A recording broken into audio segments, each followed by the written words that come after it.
Join us at the Pahrump Nugget Hotel and Casino with the #1 gaming experience and entertainment. The Pahrump Nugget has the #1 dining experience at Stockman Steakhouse, Golden Harvest Cafe, and the Gold Miners Buffet. Come get your game on at the Pahrump Nugget Hotel and Casino. Today's news is brought to you in part by Dr. George Leeks, Pahrump's optometrist since 1990, offering full-spectrum eye care for children and adults. Call today, 727-8300. Welcome back. Well, a new Nevada Department of Transportation freight assessment will pave the way for future freight and transportation enhancements to support Nevada's economy. The freight assessment report completed in December evaluates key Nevada economic indicators and the state's approximately 110 million tons of annual truck, rail, air, and pipeline freight commerce to identify areas for potential future growth and development.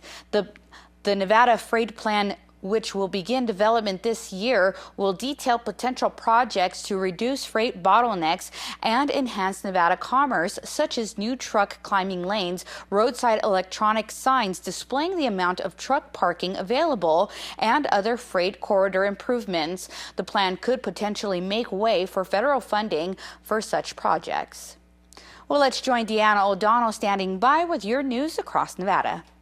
Nevada's nursing homes are ranked among the worst in the nation. A national report card for Families for Better Care gave the Silver State an F. The report is now the focus of a state legislative committee that looks at senior issues in Nevada. Families for Better Care, a nonprofit advocacy group for nursing home residents, did a state-by-state review. The report graded states based on federal data of staffing, inspections, complaints, and deficiencies. Every nursing home in Nevada was cited with one or more deficiencies by state health inspectors.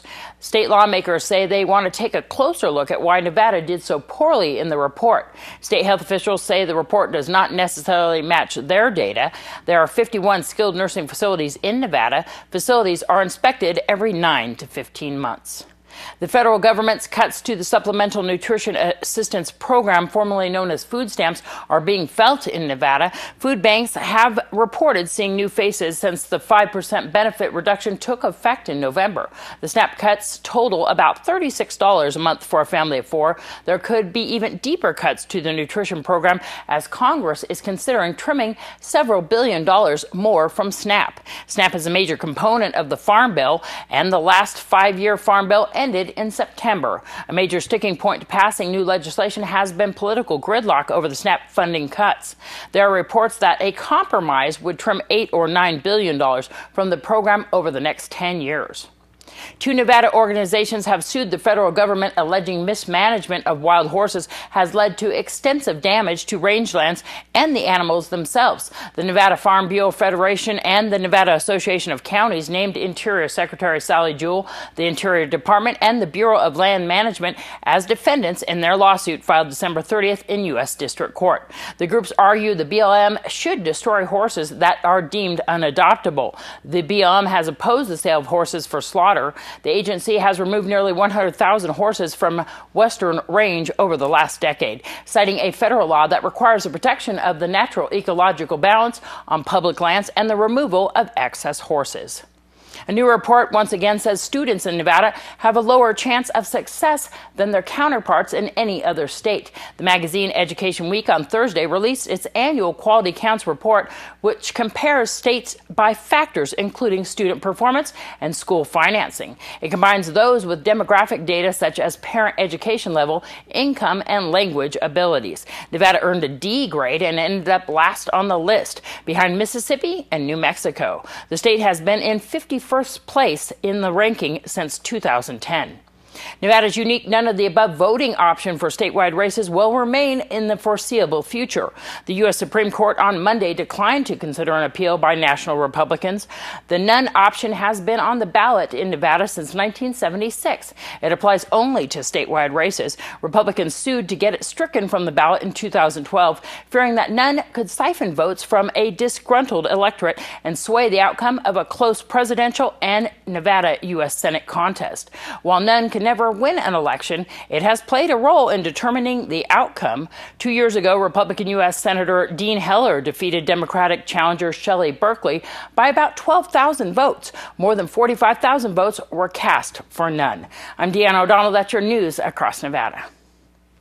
Well, the Nevada Department of Public Safety Office of Traffic Safety is sponsoring a Zero Teen Fatalities Be a Zero Teen Fatalities Traffic Safety Message contest for high school students statewide. In an effort to curb fatalities and educate our teens on safe driving, the Office of Traffic Safety invites high school students to participate in our contest that encourages traffic safety in one of three ways: a 30-second video, a 30-second radio announcement, or a billboard/bus shelter poster.